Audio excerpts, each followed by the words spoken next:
This is Ashley Johnson with the Creative Experiences Project. I chose to do my project on James Dean and his Pete the Cat series. I mostly chose him because of my personal experience interacting with him, and I don't typically go as mainstream or as trendy as a character like Pete the Cat. I'm definitely more traditional in my typical approach to readings in the classroom. But this man really had an impact when we met him at an author signing. I took my daughter, and he was a really cool guy. And what really sealed the deal was during COVID, he would do live videos around lunchtime each day, and he would respond to letters, and he would do drawings and stories and all kinds of really neat things to keep kids involved and continuing learning throughout the COVID shutdown. So I was really impressed by him, and obviously Pete the Cat is so groovy and cool that he is a character that is beloved by children all over, and they absolutely love doing activities that are centered around Pete the Cat. One of my creative experience activities was to do Pete the Cat Play-Doh phonics, where the kids would roll the Play-Doh out into like a snake shape, and they would have cards with the letters on them, and they would form the letters with the Play-Doh, and you can ask them, what sound does the letter make, or can you make a word with the Play-Doh? It's an activity that can really be expanded, starting with the very basics of letter recognition and then going into word recognition as well.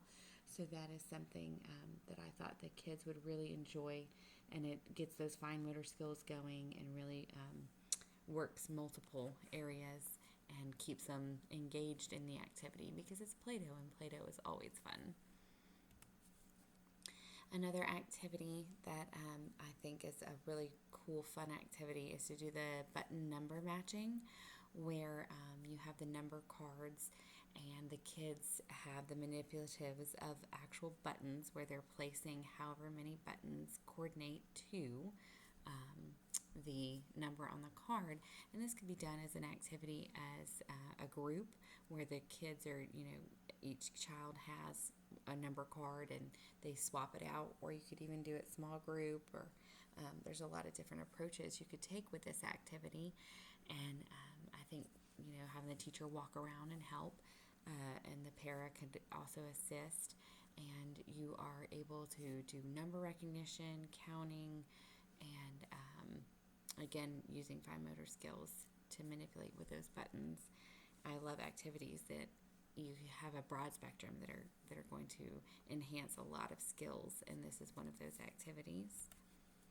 And then something that's a little more in depth, something you do probably later on in the year as you're getting more familiar with subtracting and adding within 10, you could do, again, the button manipulatives to figure out the story and have the kids illustrate the story with Pete the Cat. And you would read, of course, his book, Four Groovy Buttons, before starting these activities so that the kids can really manipulate within that story, having those buttons and realizing that you can do math with it, and you can do counting and fun things with the buttons, and tying in that reading to the math activity, and then also integrating art with your story illustration. And then another activity that I chose was involving sequencing to teach students how they can use those really the words first, then, next, after, before, to get them familiar with story sequencing and also summarizing and reading comprehension. So in this activity, the students would take the Pete the Cat doll, and they would take Pete and they would recreate the story. So Pete's going to be wearing these white socks just like he does with his white shoes in the story. And then, oh no, Pete steps in something red. He steps in the strawberries. So they swap out these white socks for the red one on the doll. And then as he continues on, he steps in some blueberries. And so they switch out the socks for blue. And then, of course, Pete goes and he steps in some mud. And so you change his socks to brown. And then one thing I don't have pictured is a pail, but you would have a pail there, and Pete would step in the pail and then he'd get back on his white socks. And so again, it's just a really fun activity that's hands-on, that lets them be creative, but also you can see how well their reading comprehension and their understanding of sequencing is with this activity. And then the activity that I chose to go in depth with is the reading of Rocking in My School Shoes. I thought that it would be appropriate since back to school is just right around the corner, so soon. And this is a great activity for kindergartners, and even you could do it with pre-Kers, whatever grade is new to your school. And this is an activity that allows them to explore the school, get to know where things are, but it also is fun.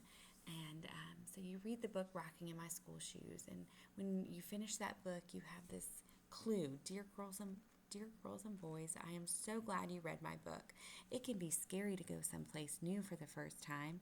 The best thing to do is put on your school shoes and start walking, because it's all good. I'm checking out your cool school right now. I put on my singing shoes and went to visit the music teacher first because I love music. Maybe I'll see you there. Love, Pete the cat. So you have this clue, and the kids get to turn and talk, and they get to figure out where they think Pete might be. And it also teaches social, emotional skills where, the first day of school is scary, and that's okay. Being somewhere new can be scary. So let's talk about that. How did we feel coming into school? And it gives an opportunity for kids to really be able to get comfortable in the classroom and to communicate those emotions that they feel. So they turn and talk, and they decide, oh, he must be in the music room. And so they find the next clue. You found the music room. You'll do lots of singing and dancing in this room. And then he goes on to say, I didn't see you in this room, but did I worry? Goodness, no. There's still so much to see.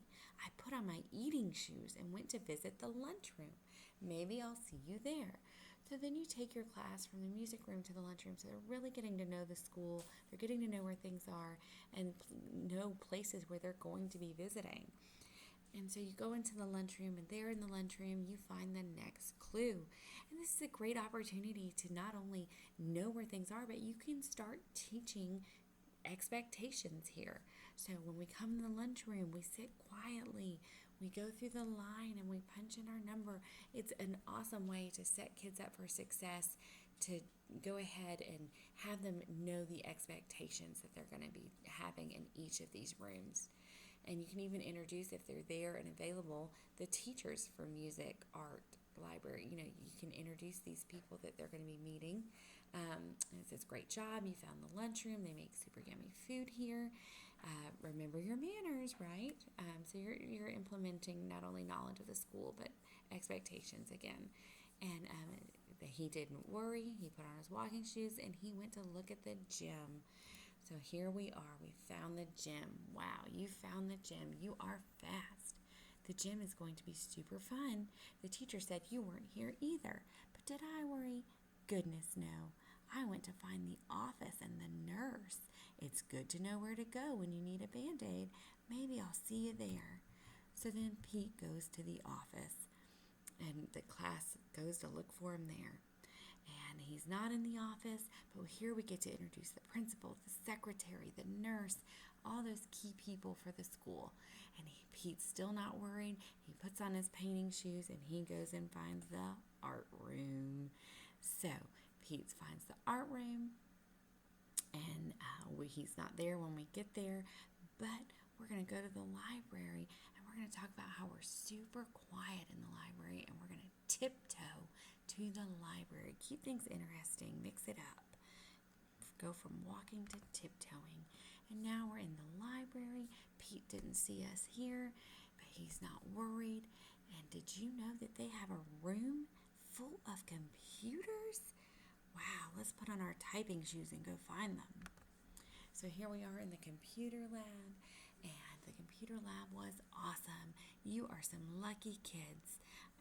Pete didn't see us here, but he didn't worry. He's going to the classroom to see where we work and play. He's putting on his learning shoes and headed our way. And so here you are wrapping up the scavenger hunt. You get back to your classroom, and there, taped to the door, is a note from Pete. Your room is perfect. You are so lucky. You weren't here either, and I had to go back to my school, so I couldn't stay. Are you worried? Goodness, no. You're going to put on your school shoes and find the special Pete the Cat page I left for you. Have fun at your new school, and remember, it's all good. So, we've wrapped up our scavenger hunt. We didn't find Pete, but we found so many awesome things around the school. And so this activity, like I said, is one of my favorite things. It really gets kids engaged and excited on that first day. It sets at the premise for expectations, and it helps them to get comfortable and to know where things are. So it is an awesome activity, and I love engaging them in this on that first day and getting them excited. And so Pete leaves them this coloring sheet, right? This is what Pete left for them, and they get to color it and make it their own. And then at the end of the day, they get to take home the Pete the Cat certificate for having a perfect first day of kindergarten. So this is how you can really incorporate Pete the Cat into your learning curriculum. And James Dean is a phenomenal author. I know the original was Eric Litwin, but James Dean and his wife Kimberly Dean took that over, and they are now the owners of Pete the Cat. And I think that between having that incredible author and so many cool activities that you can do, that you can really get creative with Pete the Cat and enjoy him. And I hope that you enjoyed this presentation. Thank you so much.